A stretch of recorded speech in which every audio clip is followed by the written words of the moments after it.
Unlike the previous two matches of this series, the third bout of Tenkaichi is less about a clash of ideals or contrasting themes, but more of a competition. A competition between two monsters in human clothing, or well, not in much clothing at all in William's case. A contest to dominate each other, and so in this video we will explore this clash between these two bloodlusted killers to see which one can overwhelm the other. So if you find yourself entertained at any point during the video, then consider liking, subscribing and ringing that bell. Anyway, on with the video. The first of our two fighters in this match is Yagyu Munenori, a man who by his own words lives by the sword. He seeks to improve his swordsmanship at any cost, use any methods no matter how grisly. He will even become a demon if it's for the sword.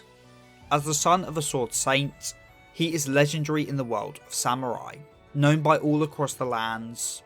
But even if he hides it, with this act of a distinguished swordsman, his immense bloodlust is still there under the surface. A complete contrast to his opponent, William Adams, a man who is not well known at all, only having recently arrived in Japan. He does not present himself as distinguished, no, he is like a brute, dressed not in an elegant kimono but rags. His hair is unkempt, his beard long. He wears his bloodlust on his sleeve and doesn't hide behind anything. He declares loudly of his intentions to ravage Japan, living for nothing but his own cardinal desires.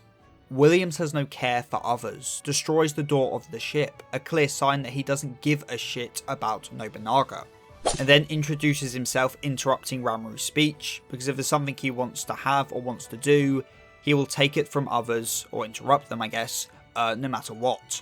He is rude as can be, but so what, because he certainly does not care. Even though on an outside appearance, both fighters couldn't be more different, on the inside they are the same. They want what they want and they will obtain it, no matter how much blood needs to be spilt. Williams just happens to present it all on the surface, and Yagyu keeps it under wraps. Now we know why Yagyu is here. He wants to further his swordsmanship, and killing others is the most enjoyable and effective way to do so. But Williams is here for another reason. He isn't here to sharpen his skills. No, he wants to, by his own words, sexually assault Japan. He wants to spread his seed. Basically, he wants to indulge in all his cardinal pleasures, and he will do so here in Japan. He will stand atop everyone for the sake of having free reign to do whatever he wants. To kill and to dominate, neither have pure intentions at all, but both see something in the other, having something specific to gain in this match. Yagyu wants to kill Williams, to further his swordsmanship of course, but also to enjoy the pleasure of cutting down this foreign warrior. And Williams wishes to ravage Yagyu. He sees him as if he is a woman, wants to, sexually assault his body and soul. He wants to dominate his opponent completely, to fulfill his twisted desires of being on top. He sees Yagyu as the ideal image of this land's samurai, a shining symbol of all samurai, and so wishes to dominate him to prove he is atop the samurai of this land, that they are inferior to him and as such unable to resist. Williams is like a demon coming to terrorize Japan, and Yagyu is the samurai defending his lands, or well, in reality, the demon that's already here and wants to protect the land it's already laid claim to. Now Williams' fighting style is quite unique, not surprising given he is from a foreign land. He fights with the dirk dance. By using the waves and the rocking of the boats, he can control his opponent's movements through his blade, close the distance in time with the water. It puts him in control and his opponent powerless to stop his advances. For one skilled in traditional swordplay, it is a hard to counter style, yet Yagyu does so with ease. In fact, he counters this party trick so easily, he was worried that was all Williams could show him, that he would not be able to satisfy him. Now we learn that when William first came to Japan, he immediately killed the men who came to scout him out. They were weak and denied him what he wanted, so in the Englishman's mind, they were ripe for the killing, what he wanted being women and liquor. If not, he would kill the men in this land and take it as his own. He is described as a beast, as that's what he is. He doesn't care for humanity or its customs. Like a beast, he takes what he wants, be it by force or by fear. However, what is a beast in the face of a demon? And so Yagyu, the natural-born killing machine, overwhelms William at his own game. Whereas William's attacks were described like a vortex, Yagyu has improved upon them, and so he is like a great wave in human form.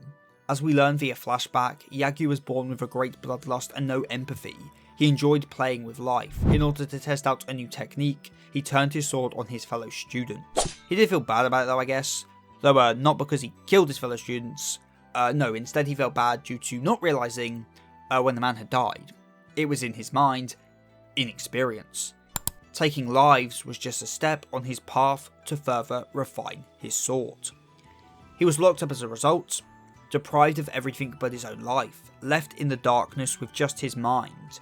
In theory, this would dull his skills and make him reflect on what he did. But of course, this was wishful thinking. He does apologise, but again, not for killing, but for doing it badly.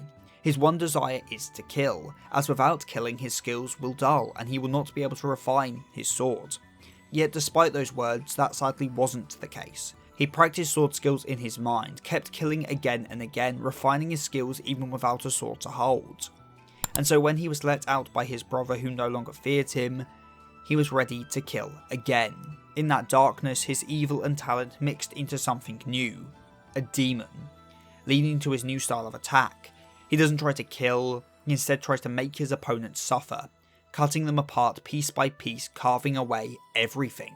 His special move, an unending cycle, is a great skill both in offense and defense, but also one that causes suffering, controlling the opponent's movement so that all they can do is be cut to pieces and slowly die, left to struggle as they drown. It is the perfect combination of masterful sword skill and monstrous sadism. Yagyu wants to kill everyone here. In his head he already has. Killing is what motivates him, it's all he can think about. And so that is what he does. Causes William as much pain and suffering as he can, until nothing is left. The monster of a man William was made to look like a man compared to Yagyu, as his hedonistic savagery was nothing compared to the pure evil of Yagyu's sadism. As Williams dies, he tries to find motivation to keep fighting, to power through and win. He has a flashback to his mother and declares he isn't done yet. This is usually a trope for when one gets a second wind, a narrative explanation for how someone can turn it around on the brink of defeat. But it came too late. He'd lost long ago. Yagyu had just kept him alive to suffer even after defeat. He gave up hope at the end just so that he can have it ripped away. And when there was nothing left to carve away, he only then let Williams die. A truly demonic display, but weirdly one that Nobunaga wasn't shown to be impressed by. Maybe because what Nobunaga appreciates is a hard-fought fight. And this, well, it was just a cat playing with a mouse, senseless violence and nothing else. But for Yagyu, this was just another step towards refining his blades. He could have killed William in one attack, but sliced and diced for the sake of refining his technique. And funny enough, as his sponsor says, a step towards an era of peace. Just like how Oda Nobutada doesn't mind how barbaric the methods are for his ascension to the throne and the peace that will follow, Yagyu doesn't care how barbaric his methods for refining his blade are. For them, the ends justify the means, and if the means are enjoyable too, well, that's just a bonus.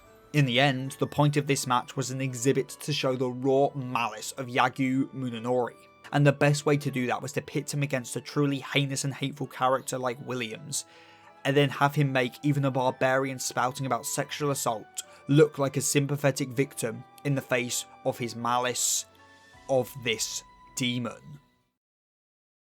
And if you want to support this channel even further, then perhaps pledge to my Patreon, or consider becoming a channel member, so you can get your name at the end of the video, like Rinjack9696, Mr. Sputum, Marimo, Jack Hammer, Zolby, and Eric Hinton.